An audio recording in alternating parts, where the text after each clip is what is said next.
Hello বন্ধুরা, কেমন আছেন আপনারা সবাই? আসলে বাংলাদেশ নিয়ে কিছু নতুন করে কিছু বলার নেই। আপনারা দেখতেছেন সব কিছু ফেসবুকে, অনলাইনে এবং সব টিভি চ্যানেলে।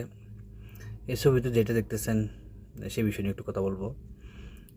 হাসিনাকে নিয়ে কত বড় বড় কথা বলতো। শেখ পরিবারে কেউ চুরি করে না, ডাকাতি করে না, দুর্নীতি করে না, শেখ হাসিনাকে টাকা দিয়ে কেনা যায় না। ভাবা যায় শুধু এক প্রজেক্ট থেকে, রূপপুর থেকে শেখ পরিবারে দুর্নীতি করেছে 500 কোটি টাকা। 500 কোটি টাকা, $5 মিলিয়ন, 500 কোটি টাকা বাংলার টাকা।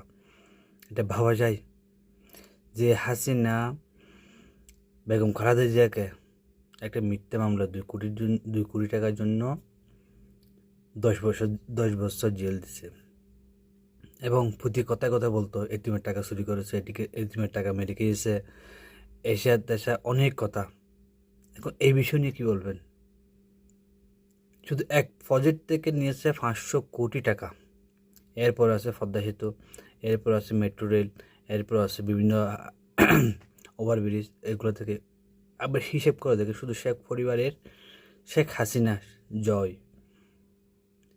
এবং শেখ হাসিনার মেয়ে, শেখ হাসিনার বোন এবং শেখ হাসিনার বোনের মেয়ে পর্যন্ত এই টাকার ভাগ হাজার হাজার কোটি টাকা। শুধু এক প্রজেক্ট থেকে নিচ্ছে 500 কোটি টাকা।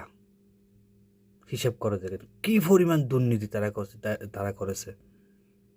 শেখ পরিবারের লোকেরা কী পরিমাণ দুর্নীতি করেছে। আর তারা বলে খালেদা জিয়া সুর, তারপরে তারেক রহমান সুর। আমি বলছি না তারেক রহমান বিএনপির আমলে দুর্নীতি হয় নাই। ভাই এদের সাক্ষাতে তো এগুলো ফুটি মাছ। তারা 5 বছরে যা দুর্নীতি করে নাই, তারা শুধু এক পরিবার 1 বছরে এত টাকা, এই একটা প্রজেক্ট থেকে এই ডাবল নিয়ে গেছে। আমার তো মনে হয় না বিএনপির 5 বছরে 500 কোটি টাকা দুর্নীতি হয়েছে। কিন্তু শুধু শেখ পরিবারে এক প্রজেক্ট থেকে নিয়ে নিয়েছে 500 কোটি টাকা। দেশটাকে ধ্বংস করে দিচ্ছে ভাই, দেশটা ধ্বংস করে দিছে। এই দেশটাকে টেনে তুলতে আল্লাহ মাহবুদ, আল্লাহ সহায়। আল্লাহ যদি সহায় না হয় এই সম্ভব না। এই দেশ, এই খাদের কিনারা থেকে এই আমার দেশটাকে তোলা। তাই সবাইকে আমন্ত্রণ করব, সবাইকে অনুরোধ করব দেশটা নিয়ে চিন্তা করেন। আর এই শেখ পরিবারের দুর্নীতির টাকা কীভাবে আনা যায় এই ব্যবস্থা করেন। এই আওয়ামী লীগ কী পরিমাণ দুর্নীতি করে এই দেশটাকে পঙ্গু করে ফেলেছে। যদি আর কিছুদিন থাকতো তাহলে দেশে তো দুর্ভিক্ষ চলে আসতো। আল্লাহ আমাদের সবাইকে হেফাজত করেছে। আল্লাহর উপর ভরসা। সামনে কি হয়? সো সামনে কি হবে, যে আরও কত টাকা যে সরাইছে, কোন প্রজেক্ট থেকে কত টাকা নিয়েছে সেটার অপেক্ষায় আছি। ইনশাল্লাহ বের হবে। Just wait and see. আমরা তার অপেক্ষায় আছি। সবাই ভালো থাকবেন। আসসালামু আলাইকুম।